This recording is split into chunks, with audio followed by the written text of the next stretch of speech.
அப்பா ரொம்ப புத்திசாலி. பெரியவரிடம் சென்று நலமில்லை, கொஞ்சம் பணம் தர முடியுமா என்று கேட்டால் மனைவி கோபமாக வெளியேறிவிட்டாள் என்று சொல்லிவிட்டு, உன்னால் தான் என் மனைவிக்கு கோபம் வந்தது, இனிமேல் உன் முகம் காட்டாதே போ என்று வெளியேறினார். இரண்டாவது மகனிடம் வந்து, எனக்கு முழங்கால் வலி வருகிறது, கொஞ்சம் சிகிச்சை செய்ய பணம் வேண்டும் என்றால், எனக்கு இருக்கும் செலவுகளுக்கே என் பணம் போதவில்லை, உன் சிகிச்சை நான் எப்படி செய்வேன், போ போ என்று வெளியே தள்ளிவிட்டான்.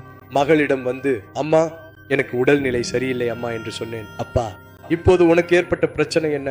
எதுவும் இல்லை அம்மா, இந்த சிகிச்சைக்கு கொஞ்சம் பணம் தேவைப்படுகிறது, ஏதாவது உதவி செய்வாயா? முதலாவது மகனிடம் சென்றேன், அவர் மறுத்தார். இரண்டாவது மகன் என்னை வெளியேற்றி விட்டான், நீயாவது உதவி செய்வாயா? அப்பா, உனக்கு உதவவில்லை என்றால் வேறு யாருக்கு உதவுவேன்? விரைவாக சென்று பணத்தை கொண்டு வந்து தன் முன்னால் வைத்து, சிகிச்சைக்காக இந்த பணத்தை பயன்படுத்திக் கொள் அப்பா, வேறு ஏதாவது வேண்டும் என்றால் சொல்லு அப்பா, நான் ஏற்பாடு செய்து தருகிறேன் என்று சொல்லி பையை முழுவதும் எடுத்து முன் வைத்து விட்டான். அம்மா, எனக்கு உண்மையில் உடல்நிலை சரியில்லை அம்மா, அறிவை என்னவென்று தெரிந்து கொள்ள வேண்டும் என்று சொல்லி முதல்வனிடம் சென்றால் அவர் விரட்டினார். இரண்டாவது மகனிடம் சென்றால் அவரும் விரட்டினார்.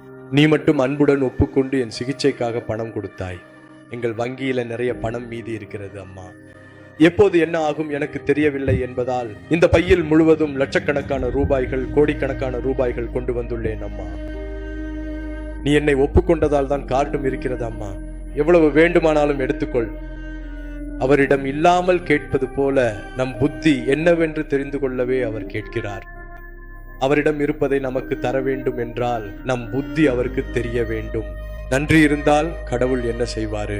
அவர் பதுக்கி வைத்த அனைத்தையும் நமக்கு தருவார். இந்த ரீலை லைக் செய்யுங்கள், பலருடன் இந்த பகிருங்கள்.